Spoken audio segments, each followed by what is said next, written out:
Genesis 38, New King James Version, Judah and Tamar. 38.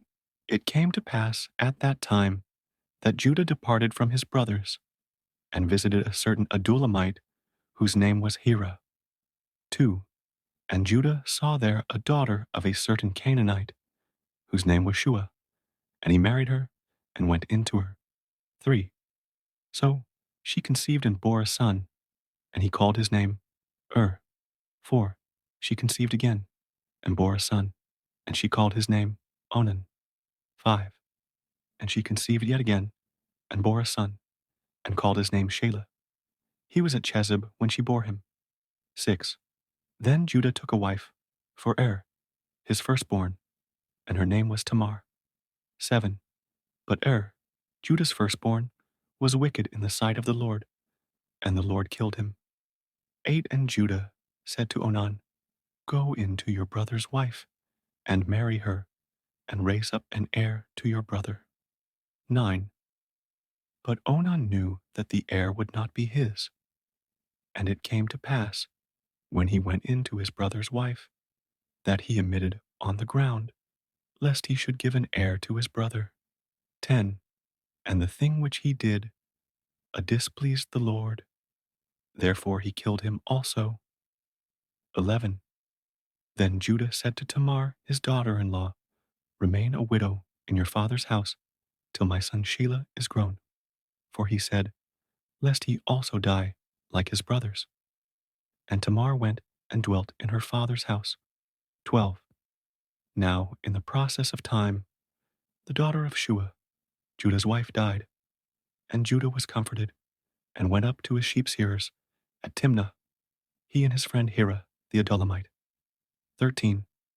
And it was told Tamar, saying, Look, your father-in-law is going up to Timnah to shear his sheep. 14. So she took off her widow's garments, covered herself with a veil, and wrapped herself, and sat in an open place which was on the way to Timnah. For she saw that Shelah was grown, and she was not given to him as a wife. 15. When Judah saw her, he thought she was a harlot, because she had covered her face. 16. Then he turned to her by the way, and said, Please let me come in to you. For he did not know that she was his daughter-in-law. So she said, What will you give me, that you may come in to me? And he said, I will send a young goat from the flock. So she said, Will you give me a pledge till you send it? 18. Then he said, What pledge shall I give you? So she said, Your signet and cord, and your staff that is in your hand. Then he gave them to her, and went in to her, and she conceived by him. 19. So she arose and went away, and laid aside her veil, and put on the garments of her widowhood. 20. And Judah sent the young goat by the hand of his friend the Adullamite to receive his pledge from the woman's hand, but he did not find her. 21. Then he asked the men of that place, saying, Where is the harlot who was openly by the roadside? And they said, There was no harlot in this place. 22. So he returned to Judah and said, I cannot find her. Also, the men of the place said there was no harlot in this place. 23. Then Judah said, Let her take them for herself, lest we be shamed. For I sent this young goat, and you have not found her. 24.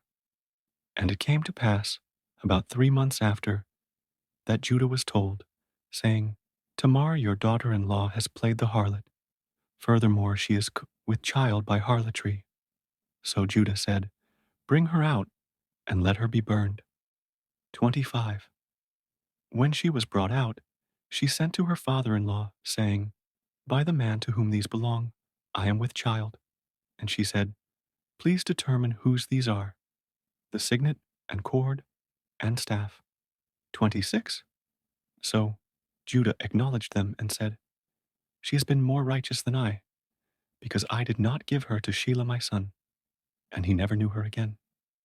27. Now it came to pass, at the time for giving birth, that behold, twins were in her womb. 28.